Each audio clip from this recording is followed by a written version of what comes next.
Hello friends, welcome to defence matrix. तो जैसा कि हम जानते हैं तेरस मार्क 1 की डिलीवरीज जो हैं ये अगेन स्लिप कर गई हैं। अब टाइमलाइन जो है ये जून के बाद की बताई जा रही है और सितंबर तक यहाँ पर लास्ट दिया गया है कि सितंबर 2026 तक ये एयरक्राफ्ट जो है एयरफोर्स सर्विस में इंडक्ट कर लेगी।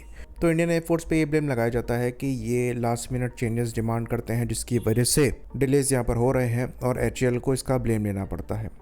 लेकिन जो बिजनेस स्टैंडर्ड की रिपोर्ट है उसमें ये चीज़ क्लियरली मेंशन करी गई है कि एयरफोर्स विलिंग है प्लेटफॉर्म को एक्सेप्ट करने के लिए, इवन इफ जो इम्पोर्टेंट कैपेबिलिटी है वो पूरी तरीके से अवेलेबल ना हो, जिसके अंतर्गत कॉन्ट्रैक्ट मॉडिफिकेशन की भी बात यहाँ पर करी जा रही है।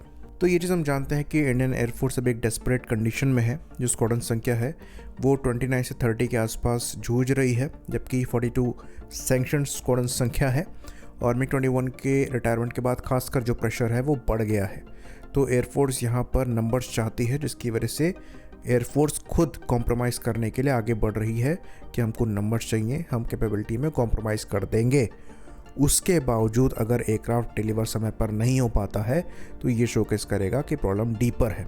इवन एयरफोर्स कह रही है कि हमें बेसिक कॉम्बैट कैपेबिलिटी यहाँ पर चाहिए, जिसके अंतर्गत weapon firing, sensors, EW sweet ये अवेलेबल होना चाहिए ताकि हम इसको ज़रूरत पड़ने पर इस्तेमाल कर पाएँ।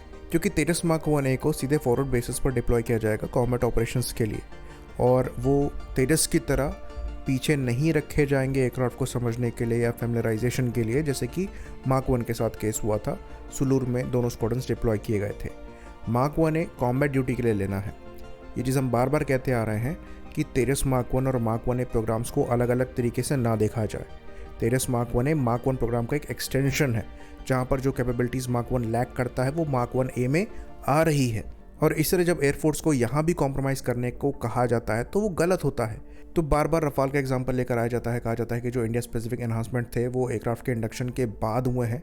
इसके 2 साल में ये सारे चेंजेस जो हैं किए गए हैं। वहीं पर तेजस के इंडक्शन को लेकर हम रोक के बैठे हुए हैं कि हमारी जब रिक्वायरमेंट पूरी नहीं होगी तब तक ये प्लेटफॉर्म लेंगे नहीं। जबकि डिफरेंस यहाँ पर यह है कि रफाल डे 1 से ही पूरी तरीके से कॉम्बैट कैपेबल था। इंडिया स्पेसिफिक जो एनहांसमेंट्स थे ये भी 2 साल में कर लिए गए थे। वहीं पर तेजस जो है मार्क 1 वेरिएंट ये 10 साल से हम सर्विस में इस्तेमाल कर रहे हैं और अभी तक इनको फॉरवर्ड एरियाज़ में रेयरली डिप्लॉय किया जाता है। मार्क 1A से कैपेबिलिटीज़ एक्सपेक्ट करी जा रही थी जो कि सुटेबल होगी पूरी तरीके से कॉम्बैट रोल में इनको इस्टेब्लिश करने के लिए, और अगर वही कैपेबिलिटी नहीं मिल रही है तो एयरफोर्स डेफिनेटली अपना एंगर शो करेगी। तो दोनों चीज़ों को कंपेयर करना है, एप्पल एंड ऑरेंजेस को कंपेयर करना है। उसके बाद भी एयरफोर्स यहाँ पर अपनी रिक्वायरमेंट से कॉम्प्रोमाइज़ करने को तैयार है, कॉन्ट्रैक्ट में चेंजेस करने को भी तैयार है। तो बेसिकली मामला जो है ये EW कैपेबिलिटी के ऑटोमेशन लेवल पर है। तो यहाँ पर मैनुअली EW कैपेबिलिटीज़ को डिप्लॉय करने की तरफ आगे बढ़ सकती है एयरफोर्स जब तक चीज़ें सॉर्ट नहीं हो पाती, और इसके लिए जो ASQR है उसमें रिलैक्सेशन जो है दिए जाएंगे, और उसके बाद जब एयरक्राफ्ट सर्विस में इंडक्ट हो जाएगा तो फिर इन चीज़ों पर काम किया जाएगा।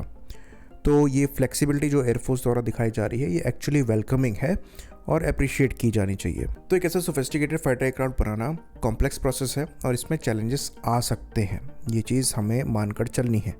तो कुछ डिलेज जो हैं ये एक्सपेक्ट करी जाती हैं, लेकिन आपके पास अनलिमिटेड समय नहीं है, ये भी मानकर चलना पड़ेगा। साथ में आपको रियलिस्टिकली चीज़ों को इवेल्युएट करके टाइमलाइन देनी चाहिए।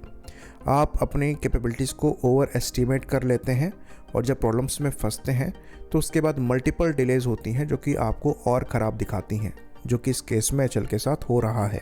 चीज़ों को ओवर प्रॉमिस यहाँ पर किया गया है, ये हमें मानकर चलना पड़ेगा। अच्छी चीज़ यहाँ पर है कि दोनों पार्टीज़ आपस में काम करते हुए जो एरियाज़ है जहाँ पर समय ज़्यादा लग सकता है उसमें कुछ कंसेशंस को ग्रांट करके समय दे रही हैं कि आप इसको समय पर एग्जीक्यूट करें, लेकिन वहाँ पर भी टाइमलाइन होनी चाहिए। एयरक्राफ्ट सर्विस में इंडक्ट होना स्टार्ट हो गए, इसका मतलब ये नहीं है कि आप 2 साल 3 साल और लगाएंगे जो कैपेबिलिटी लैक हो रही है उसको इम्प्लीमेंट करने में।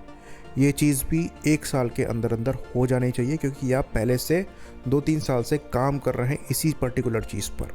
बाकी GE के प्रॉमिस की भी बात करें तो एचएएल द्वारा कोट किया जा रहा है कि GE का प्रॉमिस है अगस्त के बाद से जो डिलीवरीज हैं ये स्ट्रीमलाइन होगी और एक साथ ये मल्टीपल इंजन्स डिलीवर करने में सक्षम होंगे। कहा जा रहा है दिसंबर तक हो सकता है ये 20 के अराउंड इंजन्स डिलीवर कर दें। तो 30 के अराउंड एयर फ्रेम्स जो हैं ये एचएएल ने बना लिए हैं। फ्लाई करके ये देख भी चुके हैं। तो अगर इंजन्स इनको मिल जाते हैं और कंसेशंस पर एक एग्रीमेंट बन जाता है तो डिलीवरीज के स्टार्ट होते ही लाइकली दिसंबर तक अगर सब कुछ समय के हिसाब से चला तो ये एक स्क्वाड्रन से ज़्यादा एक साथ डिलीवर कर देंगे, जो कि एक अच्छी चीज़ होगी। होपफुली ऐसा ही हो। इसी बात पर इस वीडियो को हम ख़त्म करेंगे। लाइक करिए, सब्सक्राइब करिए। जय हिंद।